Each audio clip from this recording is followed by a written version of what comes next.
that satellite phone. He was joining us via video camera as well. This situation clearly deteriorating in New Orleans and beyond, happening now. Rescues and hard realities in the hurricane disaster area. You're in the Situation Room, where news and information about Katrina's aftermath are coming in simultaneously. We're watching all front.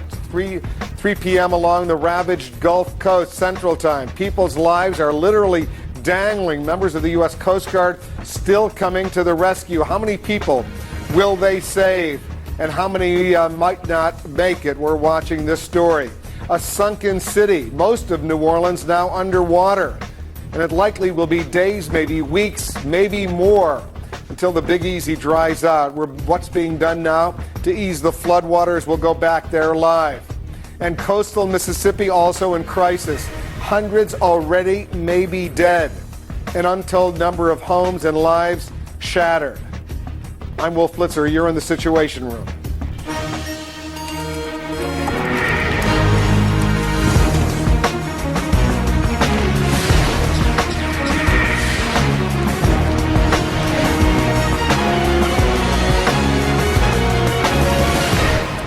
The Coast Guard says it's rescued thousands of people in the New Orleans area alone. Stranded by the floodwaters unleashed by Hurricane Katrina, the situation remains tenuous. Some are being taken to the battered Superdome for medical attention. Dramatic scenes like these playing out today across the disaster area. In Mississippi, the Biloxi area looks like a bomb hit it. Home after home reduced to rubble. In one small Mississippi town, crews are putting black marks on homes that contain bodies because they don't have the resources to remove those bodies, at least not yet. In Alabama, many roads are still blocked by floodwaters and downed trees. But officials in Mobile say they feel fortunate that the damage there was not worse. Katrina by the numbers. We're following this situation state by state. Let's take a look. Some of the numbers right now in Louisiana. 2 dead confirmed. Officials, though, fear many, many more. 800,000 people are still without power in Louisiana. 10,000 taking shelter in the Superdome alone. That could go up to 15 or 20,000 shortly. Over in Mississippi, already 55 confirmed dead. That's an estimate. It could rise well into the hundreds. Nearly 900,000 people are without power, and more than 1,600 Mississippi National Guardsmen have now been activated. Let's move over to Alabama. 2 confirmed dead, more than 500,000 power outages in that state alone. Alabama sending 800 National Guardsmen to Mississippi. They're trying to help in this situation. As we've been telling you throughout the past hour, all day, the New Orleans has been very heavily hit. The U.S. Coast Guard is using helicopters, harnesses, and some daring heroics to try to help people who are literally stranded on rooftops. Let's get more on that rescue effort. Joining us now is Captain Pete Simons. He's a deputy incident commander for the U.S. Coast Guard. He's in Alexandria, Louisiana. I hope I'm pronouncing your last name right. It's Simons or Simmons? It's Simons, Wolf. All right, thanks very much. Give us a little sense. You've seen the pictures, the dramatic rescue of these individuals stranded on rooftops. They're put in these harnesses. They're taken aboard your helicopters. Give us a sense of what this operation is all about. Well, as you've eloquently indicated, this is really a phenomenal rescue effort. We've pressed into service all available resources along the Gulf Coast, and in fact this is a national Coast Guard-wide response. We have air crews that have been brought in from Cape Cod to Miami, west to North Bend, Oregon. In the New Orleans area alone, we have 22 aircraft, helicopters, that have been conducting rescue operations in the downtown area, plucking people off of rooftops, and depending upon whether or not they require medical attention or just delivery to high ground, taking them to the Superdome or to the nearest available safe spot, and then returning for additional people. And it's as you can imagine, a tremendous effort on the part of the air crews to respond to what really is just a phenomenal need for assistance there in the downtown area. Captain Simons, beyond the floodwaters and all the other problems, we now see fires erupting in New Orleans and elsewhere. I assume you've seen the pictures. I assume the Coast Guard is trying to deal in some sort of way with that as well. Can you give us some perspective?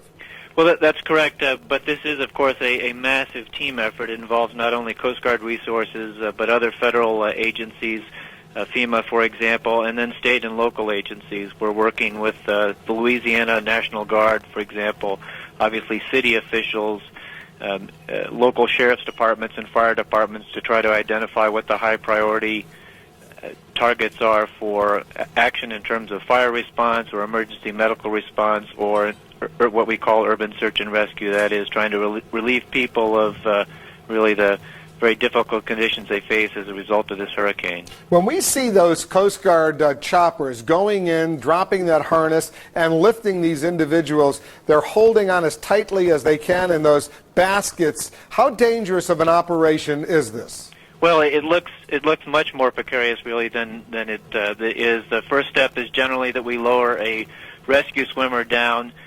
to brief individuals on what's going to happen, and then they lower the rescue basket down again and one by one retrieve them from the rooftops or wherever they might happen to be, so that there's an individual from the Coast Guard on the ground, as well as obviously very skilled pilots in the air, to make sure that as best as possible it's of minimal risk. The operation itself obviously has some dangers in it, but these individuals have done these thousands of times before, and as of last night we had rescued 1,200 people. As of about midday today, our rescue numbers were in the thousands. It's almost too difficult to keep up with those numbers, but as the air crews return to our air operations center there at Belle Chase, we're able to get updates on the number of people rescued. Captain Simons of the U.S. Coast Guard, thanks very much for joining us. Good luck to you and all your personnel on the scene. We've reestablished contact with our John Zarella. He's in New Orleans. John, the fires, we can see the smoke coming up from behind you. Look around you, behind you, and share with us what you're seeing.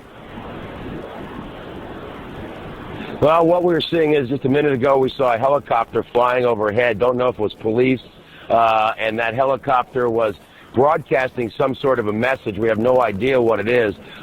Down below us is, and towards where the camera view is Canal Street, and that's where all the looting was going on earlier today, and it just did not appear that there was enough police manpower to handle the problem that they had there.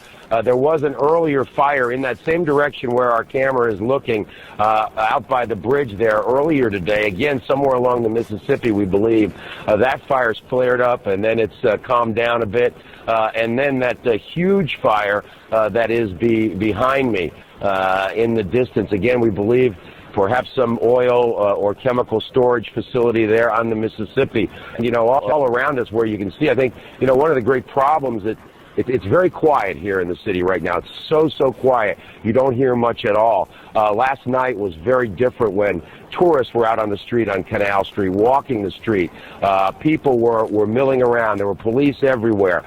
But then in the overnight hours, when the levee breached and the water began to come in, everything radically changed this morning, and again, everything became impassable. And as we know, perhaps 80% of the city is underwater. And you know, one of the things from covering the New Orleans story for so many years that we'd heard is that in this worst case scenario, that if the levees broke, what they would try to do, and what apparently the Army Corps of Engineers is going to try to do, is to drop some enormous thousands of pound sandbags from helicopters into the breach of the levee, try to block off the water from coming from Lake Pontchartrain into the city, and then blow another hole somewhere in the levee so that at another location that would have gravity then pull the water out of the city.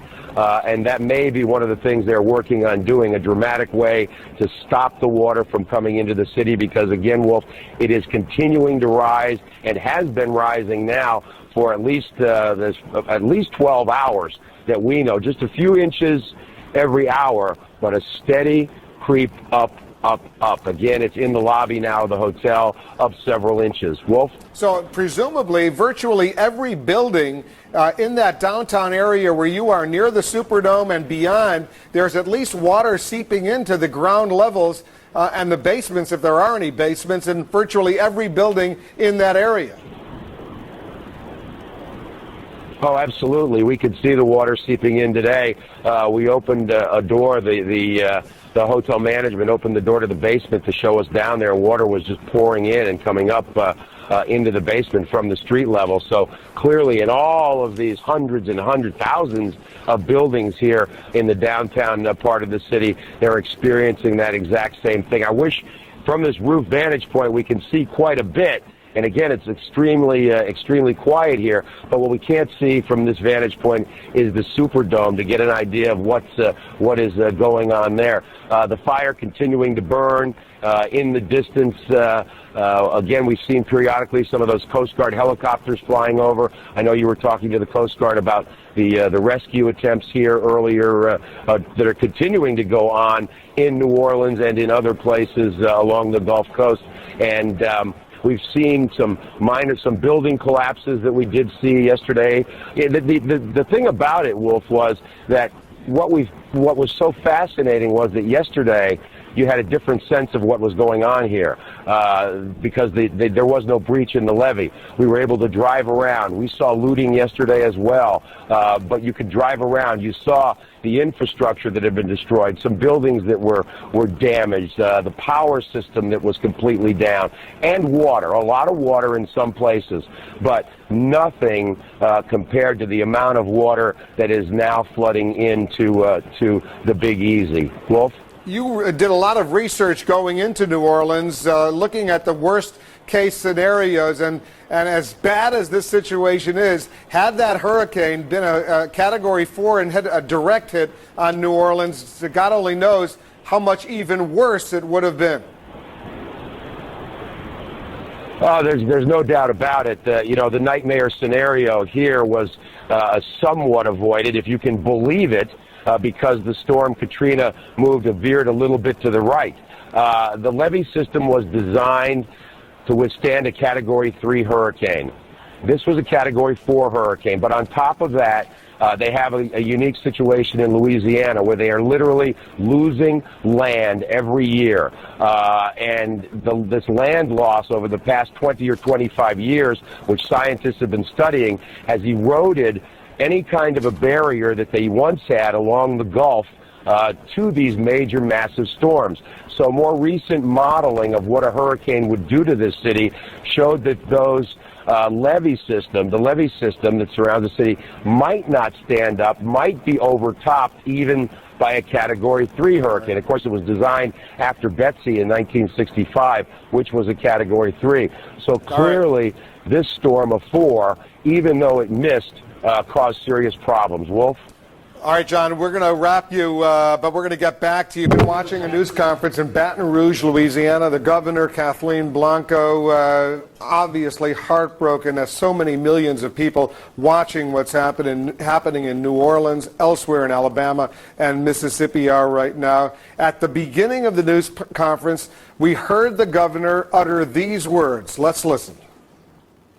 We are having to bring shipments of food in to the emergency personnel and to those people who are in shelters. We're going to try to get the people in shelters because they're isolated by water in most cases. But we're going to try to get those people relocated as soon as we possibly can get a plan together. And a lot of people lost their lives, and we still don't have any idea because the focus continues to be on rescuing those who have survived. The governor of Louisiana, Kathleen Blanco, saying that a complete evacuation now of all remaining residents under consideration for New Orleans, a city of 500,000 people. There's no power there, and there won't be any power, any electricity for some time, she says. Really no drinking water, although a lot of water is coming in because those two levees were broken. And sanitation and health hazards remain critical right now. James Carville is joining us. He's from Louisiana, your home state. clearly right now a catastrophe. James, Yeah. you have relatives who are still there? I got 6 brothers and sisters that are still there. Where are they? They're in Baton Rouge. I had a sister who lived in Slidell, Louisiana, which lost a house. And Slidell was probably more devastating than any part of Louisiana. It's a community between New Orleans and the Mississippi line, so it was much closer to where the Idaho storm hit. Nobody can get back, so she's fortunate in that she's staying with my sister who lives in Prairieville, Louisiana, which is right outside of Baton Rouge, so they can stay there, obviously, as long as they want. But if you compound that, people in New Orleans can't get back to your house. And as the governor said quite correctly, it could be weeks. Who knows how long it'll be before you can even get in and assess the damage. She teaches at the St. Margaret and Mary parochial school in Slidell. That school is, she tells me, is 8 feet underwater. Her husband works for Exxon Mobil Pipeline in St. Bernard Parish, which his stations are 20 feet underwater. He has no idea when he's going back to work. So this is compounded. This is but the story of one family. There are a million stories just like this. My brother, as a contractor, he owns part of 3 hotels in New Orleans. One of his business associates' dad has brain cancer. Had to call him, move his dad to my brother's bedroom in Baton Rouge. When electricity went out, he had to get a generator from his contracting office and put an air conditioner in there. And, you know, the man has got terminal brain cancer. And this is a kind of human stories. I'm not just trying to accent on my family, but it's the story I know. There are a million stories, many of them much worse, much worse than what my family's experiencing there. But this is what this storm has done. And we're getting new video showing what's happening in New Orleans. Just think about this. 80% of that city, 500,000 people, James, underwater right now. And the water continues to flow into the city. Did you ever think beautiful areas like the French Quarter, historic areas of this major American city are on the verge of destruction? Everybody in Louisiana knew that this could happen. People. This is always the topic. If the big one hit, I think there was a sense that this was going to be the one we all dreaded, and then, oh, gee, it missed us, and maybe it wasn't quite as bad. I think it's much worse as we watch today what happened, and watching Governor Barbour of Mississippi. Don't forget. Those folks have really taken it. The stories that I hear of people living out of pickup trucks, and understand, these people are not going to be able to get back to their homes for weeks, maybe months, and then when they get back, they're going to have to do an engineering assessment. Then can you imagine what filing the insurance claims are going to be? So this story is not going to go anywhere, and I hate to be the first one to say this, but the surface temperature in the northern Gulf is 2 degrees higher than normal. We're September the 1st tomorrow. There's a good 6 weeks left of this hurricane season. I wouldn't want to think what would happen if we have another hurricane anywhere in the northern Gulf. Just think, one of the reporters at this news conference in Baton Rouge asked the governor and Senator Mary Landrieu, who was there, the FEMA representatives, the representatives of the National Guard, this question, and it was sort of chilling when I heard the question: do you think New Orleans can be rebuilt, will ever be rebuilt? When you think about the nature of that question from a reporter, it sends chills up and down your spine. Look, I love that city. My wife and I got married in New Orleans. That's our favorite. My kids, it is their favorite place in the world. And yes, it can be rebuilt. If anybody that knows me knows I'm going to be calling them for money and be raising money, which is the thing that I can do to do that. That's going to be a huge effort set up to raise money to help these people. But it's going to be it's going to be rebuilt. But how and how long it takes is going to be a good question here. It's a big storm and with big and a lot of people love New Orleans. Not just me because I lived there and got married there and my kids love it, but people from all over the country. I can't tell you while I walk down the street because, man, I love your own city. I had such a good time there. Etc. So it's a first game, and let's not forget about just because the people on the Mississippi coast, and they're real devastation there.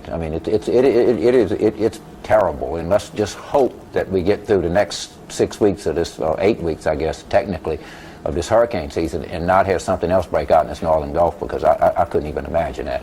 Let's pray for everyone. Thanks very much, James, Thank you. and good luck to all your friends and family down there. We're going to take a quick break, but we're not going to ignore Mississippi.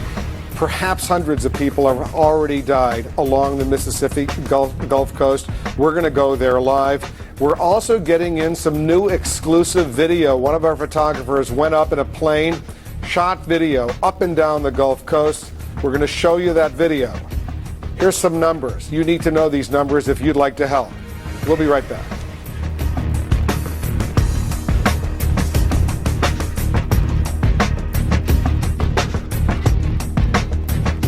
CNN, your hurricane headquarters.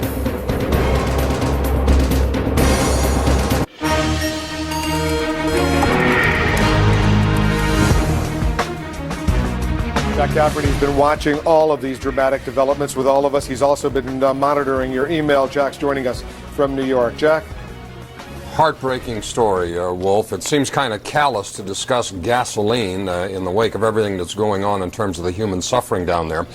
But there's a possibility that energy could be affected. We get about a fourth of our oil and gas out of the area that was trashed by Katrina. Yesterday, Governor Jeb Bush in Florida said that residents could see shortages of gasoline in that state in the coming days. We had pictures of long lines of cars in Mississippi waiting at gas stations for fuel. Experts have not begun to assess all the damage to the many, many rigs that were shut down and possibly damaged out in the Gulf of Mexico. So last hour, actually a couple hours ago, we asked at what point should the government consider rationing gasoline? We got a lot of responses. Jerry in Alpharetta, Georgia wrote gasoline rationing should be considered when a fair and honest method for allocating such rations can be formulated by a Congress and executive branch that have the best interests of the American people at heart. In other words, never. John in Hernando, Florida, let's start the rationing of fuel now. We seem to forget we're in a war situation.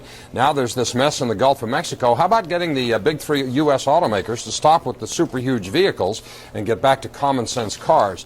Joe writes, Jack, why bother rationing gasoline? Wait till the price hits $5 or $6 a gallon, and the average Joe won't be able to afford to drive anyway. If there's anything we don't need, it's another government department telling us how to live. Tom in Manassas, Virginia, get real, Cafferty. How can the illegal construction workers help the developers boom their way to the stars with gas rationing? Wake up, man, it's Bush time. Ain't going to be no gas rationing. And Mark writes, unless there's a major catastrophe that will affect our other refineries, as well as the ones in the Gulf states, any attempt to ration gasoline would be met with extreme criticism, if not outright scorn, by most people.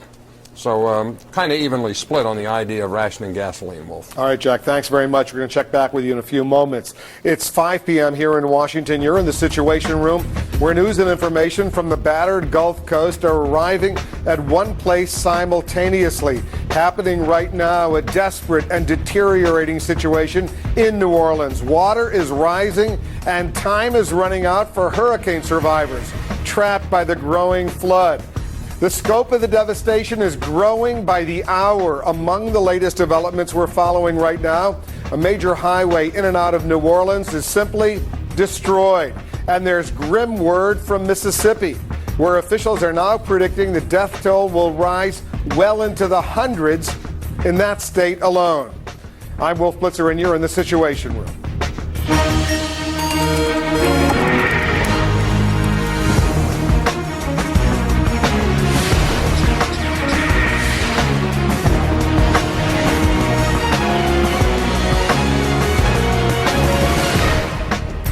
Louisiana's governor says plans are being made to evacuate the city's rescue centers. In a news conference just moments ago, Kathleen Blanco described a situation she called catastrophic and unfathomable. 2 broken levees are now inundating the city of New Orleans with water from Lake Pontchartrain. The crisis, particularly acute at Tulane University Hospital, with more than 1,000 people inside, surrounded by up to 6 feet of water. An official there told us only a few moments ago here in the Situation Room that efforts are underway right now to airlift 200 of the most critically ill patients first and foremost. And there's a growing death toll in coastal Mississippi, where crews are going house to house to locate casualties, but with no place to take the bodies. They're unable to remove the dead. Now some numbers to put all of this in perspective. First to Louisiana. 790,000 people are without power. The Department of Health and Human Services says it's sending 27 pallets of medical supplies, and at least 2 people are now confirmed dead, although that number is expected to rise. Over in Mississippi, the Department of Health and Human Services there says it's sending 38 doctors and nurses in right now. And FEMA, the Federal Emergency Management Agency, says it's sending trucks, ice, water, meals, desperately needed by so many people who are hungry and homeless. In Alabama, 1,600 National Guard members helping out relief efforts. 650,000 people are already without power. That number continuing. We're getting some new video in right now as well. New video of the Superdome in New Orleans. Check out that roof. That roof severely damaged by Hurricane Katrina. That's what it looks like right now. But we're told that there's water outside of the Superdome, and that water is seeping in as well. We also want to share with you some other new pictures that literally are just coming in to CNN. Our photographer, Jashek Schneider, has just come back from the hurricane zone, and he brought the video in to CNN Center by hand. He's joining us now live from Atlanta. Jay, tell our viewers where you were and what you saw. I was in an airplane, Wolf, flying about 5,000 feet over the coast of Mississippi and Louisiana, and it was devastating. This is Biloxi, Mississippi. I think that's a casino. A lot of casinos on the coast, and it was just capsized, as you see. And so much of the houses and businesses are just turned into rubbish and blown back from the coast. This is a hotel. Did you, Jay, while you were there, see people on the ground who were either running away or worse? What did you see as far as the human element? I really was too high up to see human beings because we were restricted to 5,000 feet so that emergency helicopters could use the lower altitude. So I didn't really see people. I just saw this broad damage. When you say it was broad, how long? Did this go all up and down for tens of miles, maybe 100 miles up and down the coast? I'd say the really worst spot I saw was the Gulfport, Biloxi area. It was as if a giant hose was used to push back. You see these houses here? You can see where there were houses just like it right there below. You can see where the water just totally pushed houses back, cleaned off their foundations. This is the coast. I was flying over the Gulf, shooting towards the beach, and you can see several hundred feet back is where all the houses were chewed up and pushed. And this is Gulfport, Mississippi, the pictures we're seeing now? That's Gulfport, and this is a section of, I think, Highway 90 from Gulfport going west towards New Orleans. And it was just, as you see, taken apart. This used to be a highway, and now it's barely anything if we can see these images that you shot. That's right. It was just the sections of bridge apparently were just tossed off of it like dominoes. And what about these pictures that we're seeing now? Yeah, this is more Gulfport, Mississippi, and it was just, you can see these containers or trailers were just pushed several hundred feet away from the shoreline inwardly. And this is Slidell. This is Slidell in Louisiana, which also very, very heavily hit. This water is not supposed to be there around these houses. Clearly, the flooding has devastated this area. Yeah, these houses are turned into islands, and this is part of the I-10 bridge. You had some much better footage, I think, recently, but again, the sections of bridge are just totally torn off, pushed into the water. Had you ever seen anything like this before, Jay? You're a veteran photographer. You've been with us at CNN for a long time. Have you ever seen anything like this?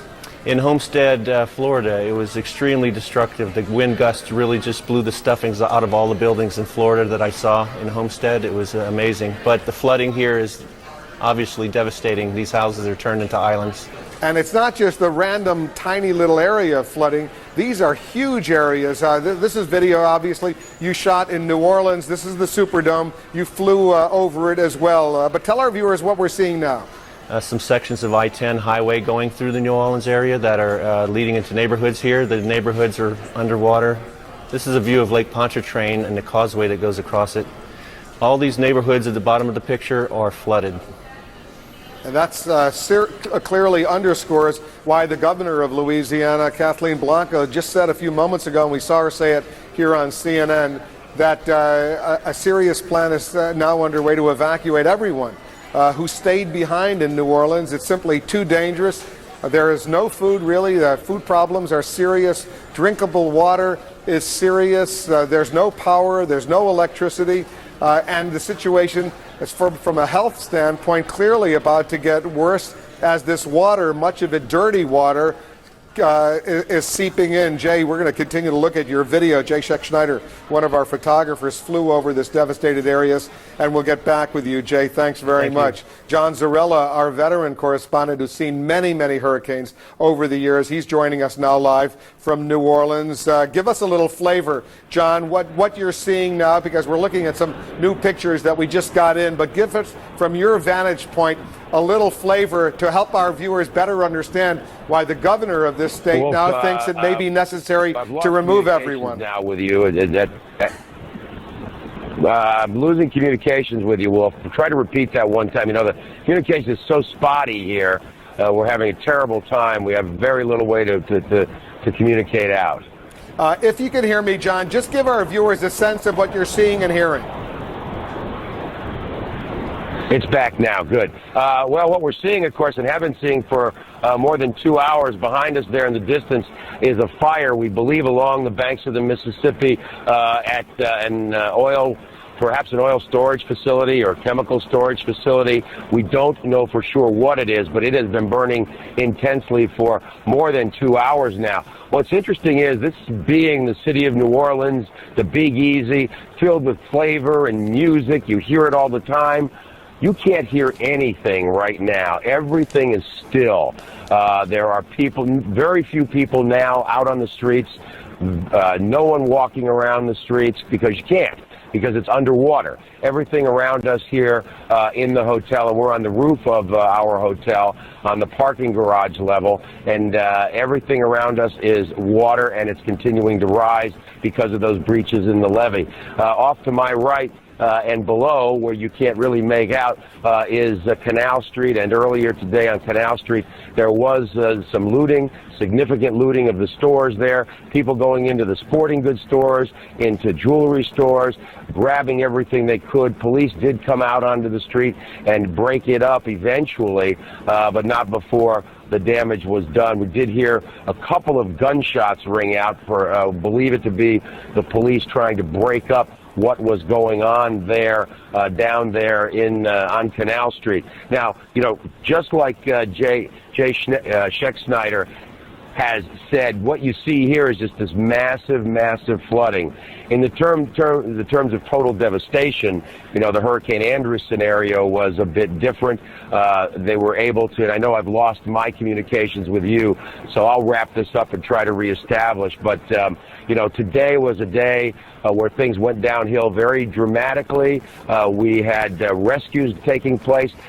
Thousands of them by the Coast Guard's estimation, certainly hundreds of people being pulled off of rooftops, being pulled off by boats, because houses are submerged all over the city of New Orleans, perhaps 80% of the city underwater. There are many, many houses in all of the areas that are completely submerged. And again, we've had the looting developing here. A helicopter going overhead right now. Can't make out what kind that is, although we have seen Coast Guard helicopters periodically. Again, I'm going to throw it back to you now, Wolf, until we can reestablish communications with you. All right, we'll check back with John Zarella in New Orleans. New Orleans clearly in deep, deep trouble. John, thank you very much. There's a cleanup crew that's parading in Biloxi, Mississippi, which has been very, very hard hit as well. You're looking at these live pictures from Biloxi, Mississippi, as this cleanup crew moves through the streets. Our Rob Marciano is there, our meteorologist. He's close to the worst part areas of Biloxi. John, give us, give us a little flavor of what you're seeing. Well, Wolf, this is really the first positive thing we've seen all day. It's been a pretty desperate area, terrible to look at, and that we just heard a marching band, a drum line, march down Highway 90 here, not knowing what it was, and it was this young group of people who want to kick off some cleanup. So anyway, this is Highway 90, and they're marching up and down, and at some point I think they're going to get to doing some cleanup. Highway 90 is where the casinos are. It's where the most destruction has been, both on the ocean side and on the other side of Highway 90. I want to bring in this gentleman, and we can talk either over the marching band or over the video. Scott Richmond, we just got some video from just beyond Point Cadet. Tell me what you saw down there, so you can better describe it than I can. Well, Rob, Biloxi is a peninsula, and down there where 4 casinos, well actually 3, no 4, it's the end of the peninsula. And I was a senior in high school when Hurricane Camille hit in 1969, and I have never seen destruction on this magnitude like this. It's incredible. I drove down there, and there's just everywhere, even blocks off the beach, there's just houses that are just demolished in the middle of the road. There's people sitting on the side of the road. They look stunned. I've never seen anything like this. Well, how do you feel about this marching band, this drum line coming down? What do you feel about that? I'm not sure. I just got back from driving down to my, I worked for the Grand Casino in Biloxi. I worked. I don't know when it will even be back. I'm beginning to feel like I don't know if some of the people are going to rebuild. I'm kind of scared because the Grand Casino, which is huge, it was actually about a half a mile, quarter of a mile off its moorings, and it was in 2 pieces, and it was on the north side of the Highway 90, and it's just completely destroyed. If you go up to the entranceway where the casino should be, it's just broken concrete and the sound. Well, I think people may eventually rebuild. We're going to get you some water. I know you want to let your friends and family know that you are okay. It's one of the biggest situations, Wolf, is that communication lines are completely down. Cell phones, landlines, power's out, water's out, and people can't even get to their loved ones outside of town and tell them that they survived the storm. We get people coming up to us all the time. Can we borrow your cell phone? Well, ours doesn't work either. So I guess we can be one vehicle in order to do that. So a bit of a drum line coming down here to kick off the one of the cleanup operations, Wolf, to give us a bit of a bright spot, a bit of a smile, I suppose.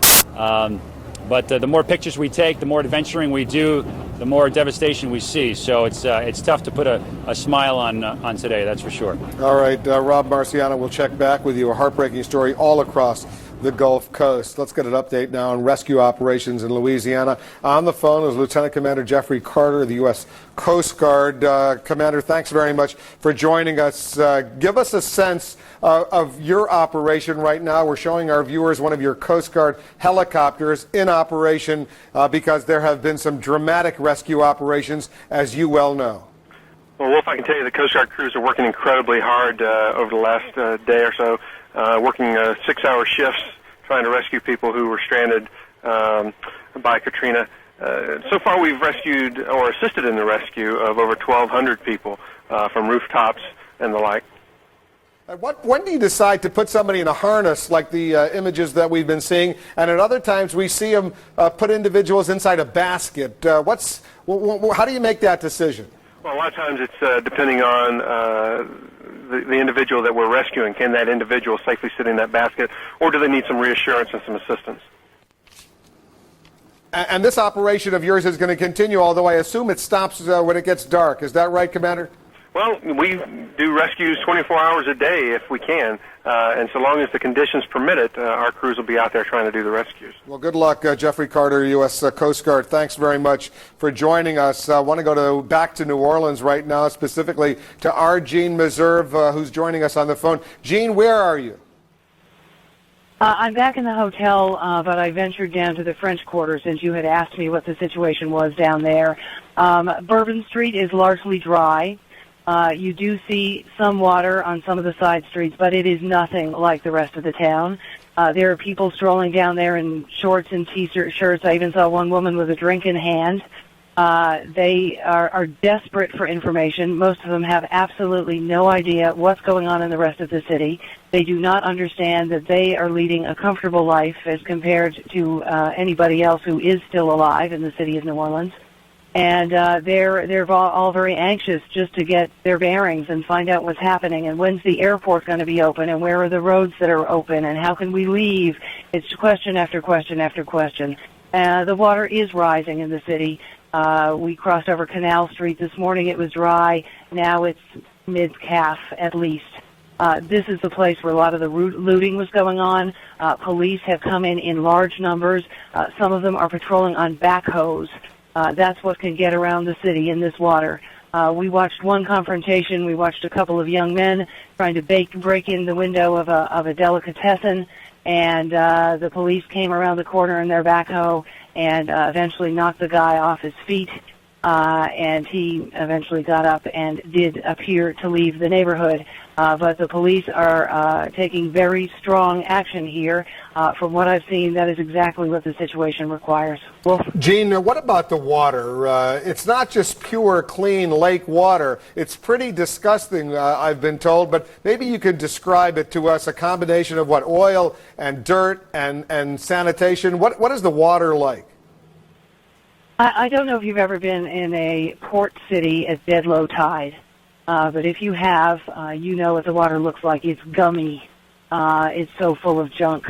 There is, of course, naturally occurring stuff that came off the trees and so forth in the hurricane. Mixed in with that is a lot of waste. By that I mean paper products, plastic. Now stuff is starting to come out of some of the stores. We're seeing shoes. We're seeing flip-flops. We're seeing, things that people have had to leave behind as they've tried to make their way to safety at the Superdome.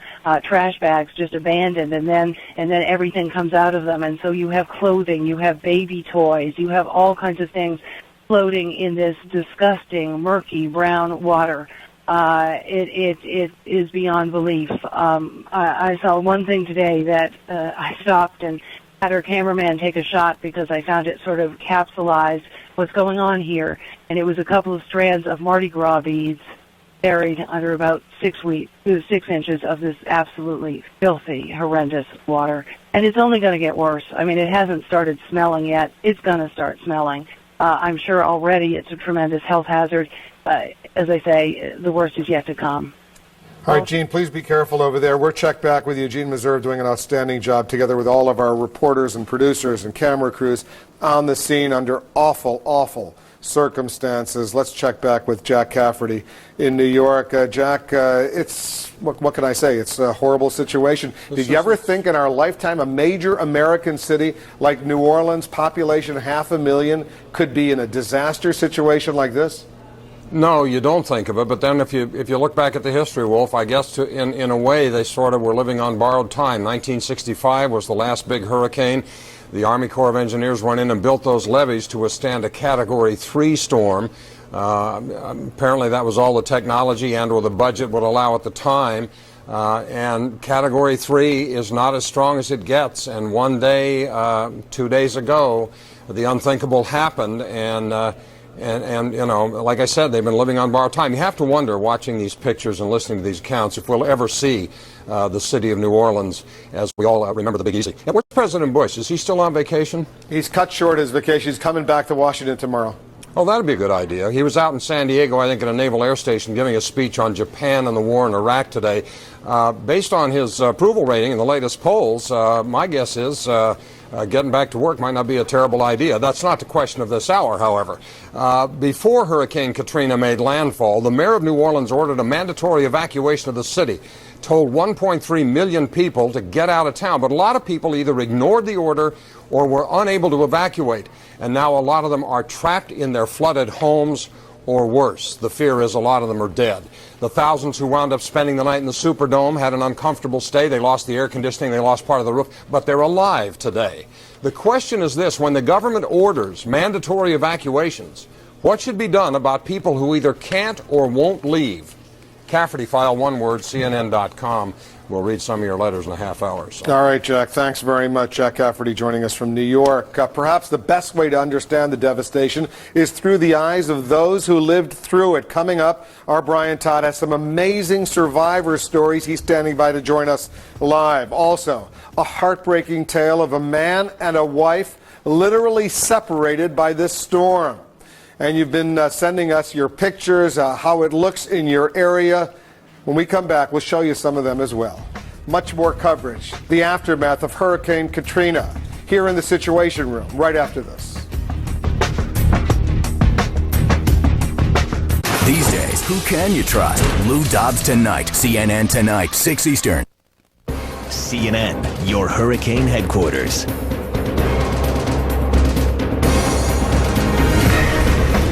We're getting from the United States Coast Guard. A rescue worker takes an axe to the roof of a home to try to get to the people stuck inside. That's a scene that's been repeated countless times across the coast on this day. Throughout the day, we've been seeing dramatic rescue scenes, survivors in Louisiana and elsewhere. Let's get some more on this scene as Brian Todd is joining us. Brian, what are you picking up? Well, Wolf, over the past couple of days, we've seen that many people have just barely escaped getting swallowed up by floodwaters, and survival often depends on a split-second decision on whether to leave where you happen to be or stay put.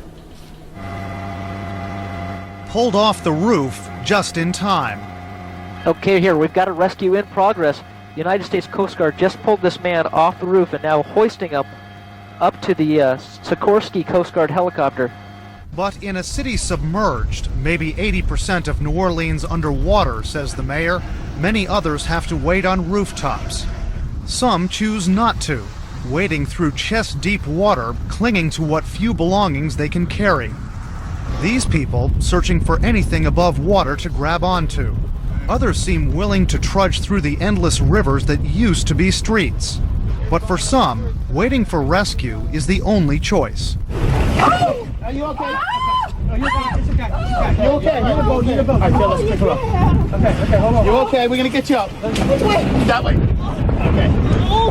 As others are pulled from the same house, you wonder how they survived with the water level nearly to the roof. You got it? Stand up. Over here. All right. Thank you. Glad you're all right. Now you can see what New Orleans Mayor Ray Nagin means when he says in some sections of the city the water is as deep as 20 feet. Now we don't have hard numbers on the death toll in Louisiana right now, but Mayor Nagin warns citizens to brace for bad news. He says bodies have been seen floating in the water. Wolf. All right, Brian, thanks very much. Brian Todd reporting. Among the many tragic stories we're hearing from survivors, this one stands out. Reporter Jennifer Mayoral from our affiliate WKRG talked to a man in Biloxi, Mississippi, Harvey Jackson, who literally lost his wife during the hurricane. How are you doing, sir? I'm not doing good. What happened? The house just split in half.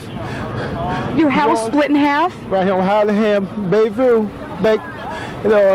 We got up in the roof, all the way to the roof, and water came and the house just opened up, divided. Who was at your house with you? My wife. Where is she now? Can't find her body. She gone. You can't find your wife? Oh, she told me everywhere she told me. I tried. I hold her hand tight like I could, and she told me, "You can't hold me." She said, "Take care of the kids and the grandkids and my kids." What's your wife's name in case we can put this out there? Tony Jackson. Okay, and what's your name? Hardy Jackson. Where are you guys going? We ain't got nowhere to go, nowhere I'm going. I'm lost. That's all I had. That's all I had. As long as what I'm gonna do. What a heartbreaking story that is. Reporters at our affiliate WKRG tell us they've had calls pouring in from viewers about this story. Viewers as far away as Britain, but they have no way of contacting Mr. Jackson. If we hear anything more, we'll certainly pass it on to you. What a heartbreaking story that is. Let's check the situation online. Many heartbreaking stories coming in. Our internet reporter Jackie Schechtner is following the latest hurricane information on the web. Jackie? Well, we've heard from several of our reporters now, Wolf, about how difficult it is to communicate now. And one of the things we wanted to show you is how people are using communities online to get information out and also, frankly, to ask for help in sort of in light of the story that we just saw. This is Craigslist.com. This is a community site. People find furniture here, housing. They look for partners. Now it's being used in New Orleans For Lost and Found, this is the area where people usually post for things like jewelry and sweaters. Now they are looking for human beings. People are posting things like this. We are missing family members. Help us out. Email us. Contact us. This is who we're looking for. Also, I am desperate. A woman looking for her father, last known to be working in the French Quarter. But the other thing the site is being used for, which is interesting, is generosity. We're seeing an outpouring of this online. Do you need a place to stay? I have a room in my home as far away as Oklahoma. Another one in Mesa, Arizona. If you've been evacuated and you don't have a home to go back to, people are offering up rooms in their home for free. Let us know if we can help. Another thing people are doing is offering their volunteer services online. People who just have the time and the energy and want to help, they are posting. So it's a good place to go if you're out of the area and you want to get some information about what's going on there. People who are willing to help you out at Craigslist.com. Just one of many communities we're seeing today online that are being posted to bring people together, and in light of the fact that there's not that much communication out there, Wolf. All right, Jackie, thanks very much. We're getting some new video in from New Orleans. I want to show our viewers some of these pictures, more heart-wrenching pictures coming in the flooded areas, this beautiful city. Much of it, most of it now underwater, and the levees still cracked, the water continuing to come in.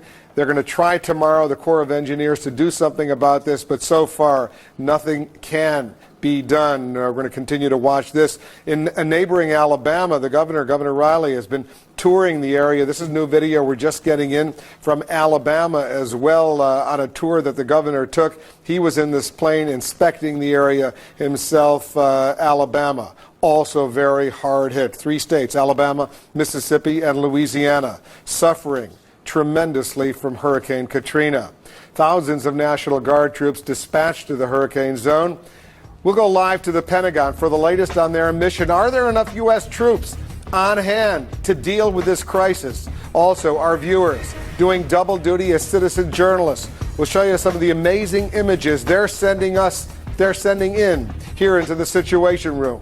Plus, an update on some of the hardest hit areas along the Gulf Coast. We're continuing to watch the story. We're not leaving it. You're in the Situation Room. CNN Primetime tonight. Katrina's aftermath. It was beyond devastating. Search for survivors. The water is beginning to pour into the city. Rescue operations. There are still plenty of people needing rescue. And the grim recovery efforts. But there's a lot more crime to be done. Special live coverage. CNN Primetime tonight, beginning at 7. Now at CNN.com, Hurricane Katrina, the latest storm video, the aftermath, plus your personal stories and photos. Complete coverage of Hurricane Katrina, now at CNN.com. There are like 18-wheelers on top of cars and homes in the middle of the streets, and there's people wandering down the streets with nowhere to go, homeless. They've got maybe a bag over their shoulder, and they're all in the middle of the streets with nowhere to go. And the homes, houses, and boats and cars are just debris is just everywhere. It's very catastrophic down here.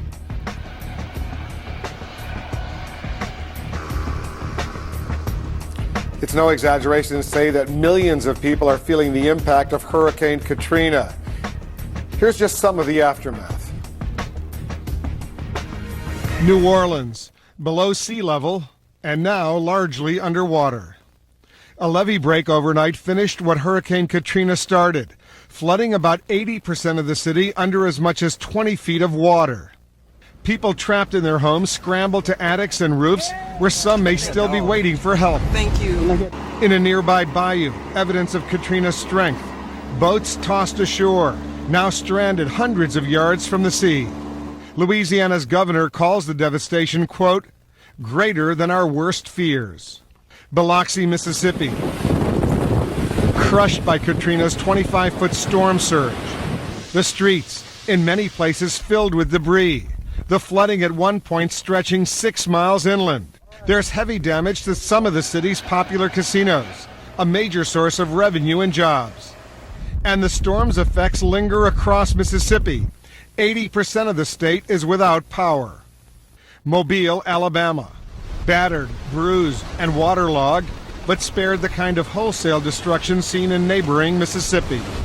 Roads and bridges remain closed due to debris and flooding. Across the state, more than 600,000 people are without power. Carroll County, Georgia, hundreds of miles from the sea, but also taking a beating from the hurricane. A tornado spawned by Katrina damaged more than 30 buildings in the area. It was one of several twisters to touch down across Georgia Monday. And we're getting some new video into the Situation Room from New Orleans, which has been so devastated by what's going on. You're looking at these pictures just coming in. New Orleans, a major port along the Gulf Coast. Serious problems in that port right now as the water continues to move through those damaged levees and move throughout this city of 500,000, another million people in the suburbs. We're looking at these images, the people just standing there trying to deal with this. You see a lot of people raising their white towels or white shirts to try to get themselves rescued. This is a very, very disturbing picture. People just waiting on top of this, hoping clearly they're hoping to get themselves rescued from this area that has been so devastated. We'll continue to watch these pictures for you and get some more information on what exactly they entail. Many of you have answered our call to become citizen journalists, sending us your images that you've captured of Hurricane Katrina, hopefully always keeping your own safety in mind. Our Mary Snow is in New York with a closer look at some of the images that she's received. Mary? Well, Wolf, as we've been seeing, new pictures are coming in by the hour, most of them coming from journalists, but others are coming from people who are responding to the call as citizen journalists who are sharing their stories. In New Orleans, a desperate wait for help as homes are swallowed by water. Some swim to safety. This man tried to ride out the storm in his house, but the roof blew off and he made his way to the Superdome in the middle of the storm. In parts of the city, what water didn't destroy, the wind did. In Pascagoula, Mississippi, a neighbor comforts a young boy outside of what was once his home. Nearby, those who are counted on to bring relief are themselves stalled in the storm. In Biloxi, boats didn't stand a chance. Neither did this small plane in Gulf Shores, Alabama. In Mobile Bay, residents pick up the pieces of where water and land meet. And in Louisiana, south of New Orleans, a picture captures what many feel, a world turned upside down. And Wolf, just a reminder to our viewers, if you do want to share your story, either in video or photographs, you can log on to CNN.com to make those submissions. All right, Mary, thanks very much. Mary Snow reporting for us from New York. I want to go back to those images we were just showing, those individuals sitting there, some in those orange jumpsuits. We're told that this is a prison, a jail in Orleans Parish in New Orleans, and that these individuals are prisoners that have been removed because water was moving into the jail. And they're clearly being watched by authorities there, but they're sitting on this road, and you see the guards with the weapon standing in front of them. They have to be removed because water presumably has been moving into their prison as well. The New Orleans situation is simply devastating on so many aspects because everyone in New Orleans has been affected. The mayor, Ray Nagin, suggests that 70 or 80% of this city is now underwater, and the water is still moving in. Even now, the U.S. Army Corps of Engineers has a plan to deal with that levee breach that has caused the water to come in even after Hurricane Katrina moved out. It was dry, relatively speaking, but then all of a sudden there were two breaches in the levees that protect this city, most of which is below sea level to begin with. This is new video we're getting from our affiliates. Let's listen in briefly and see what our anchors at our affiliate stations are saying. The on-ramp ahead. A very, very volatile situation here in a disaster region just west of downtown New Orleans. And as I'm going to pan off here and show you where all these prisoners are located and isolated with the guards away from the prison, I'm going to give you a little bit of perspective here on where this is in relationship to the downtown area as I pan up and out to the east. You're going to see downtown come in into the Superdome. So we're very, very close to the downtown area, extremely flooded locations as we move on.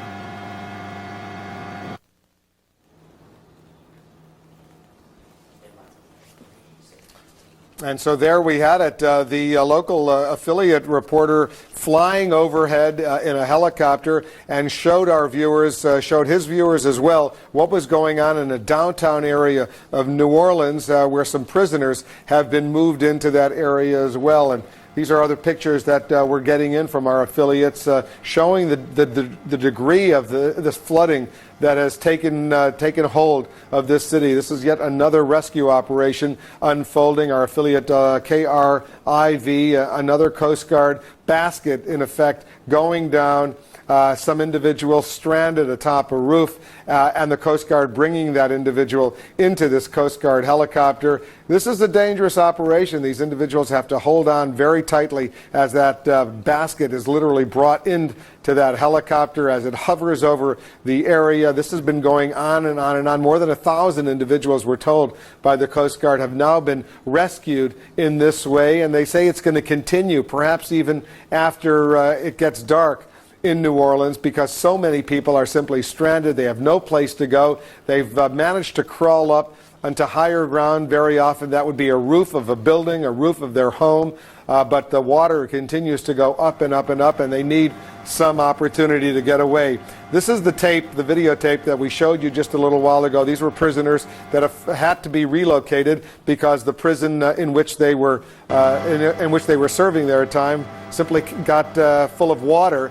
As so many other structures in New Orleans have been finding themselves, and these prisoners now sitting on the side of a road waiting to be taken somewhere, who knows where, but there are armed guards watching these prisoners, presumably many of them very, very dangerous. These were pictures that we showed just a little while ago from this prison, and individuals in those orange jumpsuits still stranded inside, trying to deal with this situation like everyone else as the water continues to rise in this city of New Orleans. There's also some new pictures we're getting in showing the rescue operations that are underway. Let's show our viewers those rescue operations, the helicopters continuing to move over the devastated areas, the flooded areas of New Orleans, and National Guard and the military, the Coast Guard, all involved in what is clearly a dangerous situation. We're going to take a quick break. When we come back, we'll find out specifically what the United States military is doing, not only in New Orleans, but in neighboring Mississippi and Alabama. Our Jamie McIntyre is over at the Pentagon. He's got new information, much more coverage of the aftermath of Hurricane Katrina when we come back. CNN, your hurricane headquarters. CNN Tonight. With Hurricane Katrina's damage estimated in the billions of dollars, hear stories of loss, survival, and recovery. Larry King Live, CNN Tonight, 9 Eastern. I love to play. Really, the making of records is a kind of excuse to be able to get together with some great musicians and just jam is my idea of fun, you know.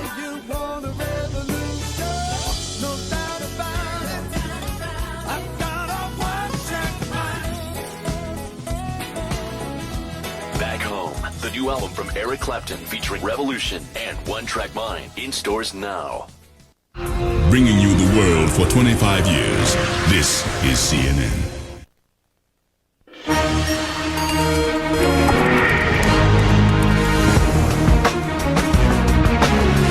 I want to show our viewers some dramatic images we're just getting in. Take a look at this. Little children being rescued by the United States Coast Guard. They're being put into this basket. Let's just watch this unfold. Their parents are below, but this kid is now inside. But let's listen in. Girl is now getting in with the younger girl into the basket.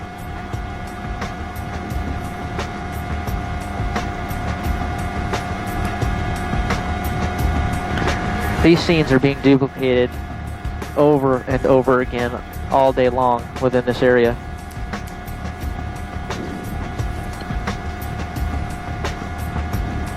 The heroism of the United States Coast Guard, the U.S. Army, and all the rescue personnel here are just endless and extraordinary, to say the least. The two children are now being hoisted up into the Dauphine helicopter, holding on for a ride like they've never been in for before. Two children in.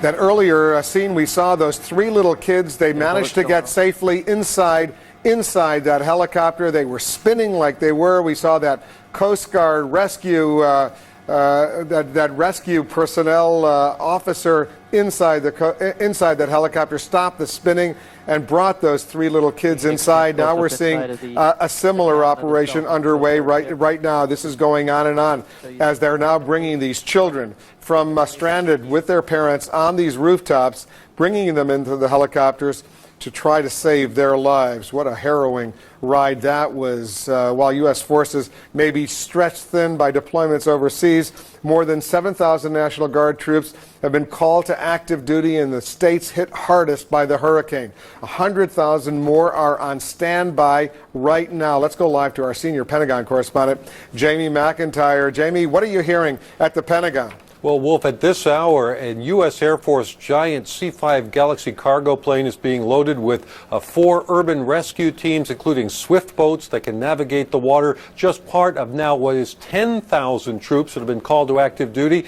with tens of thousands more who could be called up in the days ahead.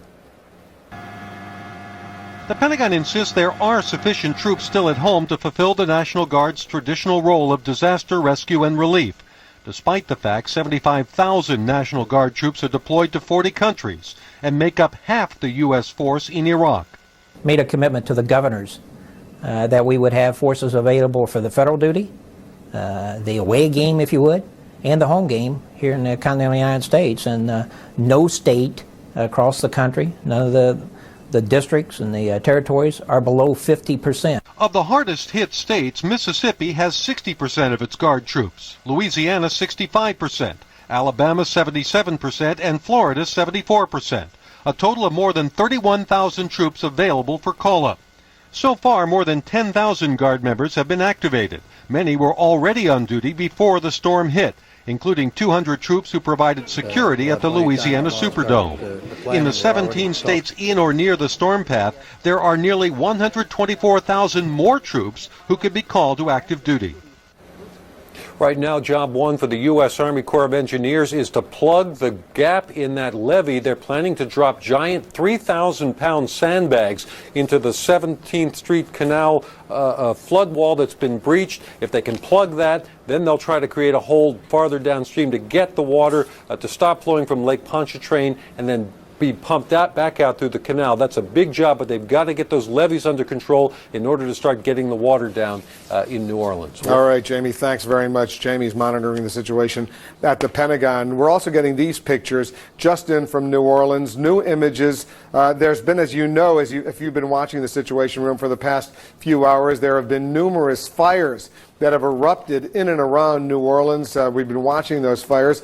These pictures coming in from our affiliate KRIV, shot from overhead as planes flying overhead, and we've been watching all of this very carefully. This area does not look like it's heavily flooded right now, but there have been some fires. I think we're going to get close to one fire that's burning right now, and firefighters on the scene. If we get to that, there it is, almost there. It looks like it's getting closer to the situation, but we know that fires have emerged as yet another problem plaguing this city. Not only the fires, but all of these areas that certainly have caused numerous problems for New Orleans. Let's check in with our internet reporter, Abby Tatton. She's watching this situation for us online. Abby? Yes, checking in with New Orleans again. We know that many people evacuated the city over the weekend, Wolf, but some did choose to stay behind. One of them was Michael Barnett, who decided that it would be far safer to stay in his office in downtown New Orleans with his fiancée and stick out the storm there than leave New Orleans over the weekend. He's on the 10th and 11th floor of a corporate high-rise there in the central business district. You can look here on the program, Google Earth, that his building is about 6 blocks away there from the Mississippi River. Now, yesterday he seemed pretty optimistic after the storm passed through, said that there was no major structural damage in the area that he was in downtown, though he did take many, many pictures out of the windows of his building, many of the windows there being blown in, and also the buildings across the street. But Michael's online blog here, it seems to have changed a lot. The optimism has gone in the last 24 hours. Look at some of the problems he's having right now. Michael lives in a different area of New Orleans. He doesn't know how his apartment is. He has not been able to communicate with his family at all. And also, he was reporting that there was no flooding in this area, the central business district, but that's changing. In the last couple of hours, he's been looking out the window. Water has just appeared. It's creeping up and headed towards the building where he is. So definitely changing there. Also, many, many reports of looting. He's saying the looting is getting nuts. The waters are rising. This is one person hanging out there in his office in downtown New Orleans who seems to be getting increasingly anxious. Wolf? All right, Abby, thank you very much. We're getting some other pictures in from New Orleans, another dramatic rescue operation. I want to show our viewers what we're seeing. You see this individual, you see this man, he's stuck on a roof and he's crying out for help right now. So many other, literally thousands of people, they can't go down because there's water beneath them, and the first floor, probably the second floor of many of these homes are inundated with water, so they wait for the United States Coast Guard to come over and to harness them or put them in a basket and get them removed. Look at this entire area. This is New Orleans, underwater right now. These homes, we can only see the roofs of these homes. The first floor, the second floor of these homes, if there are other floors, they're underwater right now, and these individuals clearly are anxious to be saved, and the Coast Guard doing a remarkable job saving so many of them. Jack Cafferty has been watching all of this over the past 3 hours with us. Jack, it's pretty amazing. It's just heartbreaking. You know, I was just watching the picture of that man on the roof, and there are those power lines running along there. I suppose it's a bit of a silver lining for the helicopter rescue pilots that there's no power coursing through those lines, Wolf, because those cables that they use to lower the baskets with, should they have come in contact, I don't know if that'd be a problem or not, but maybe there is some relief to the fact that there's no juice flowing through those lines while they try to extract those people. Jack, did you see, let me interrupt you for a second, did you see those 3 little kids in that basket? That little baby on the ground, on the bottom of that basket, and the 2 other little older kids, but they were spinning and spinning and spinning. They got into that helicopter fine, but it was so dramatic. And for kids that age, I'm sure, you know, they have no concept of the dire straits perhaps that they were in. It's probably all very exciting. They can't wait to tell their friends about the helicopter ride. But I mean, they're doing some yeoman's work, those Coast Guard pilots and the folks involved in this. But it's just that there, I guess, are so many people who you know, were trapped in their homes and couldn't get out. A city and surrounding area of 1.3 million. And even though they ordered a mandatory evacuation, Wolf, a lot of people choose to stay. They won't go or they can't go. That was the email question this hour. What should you do about folks who either can't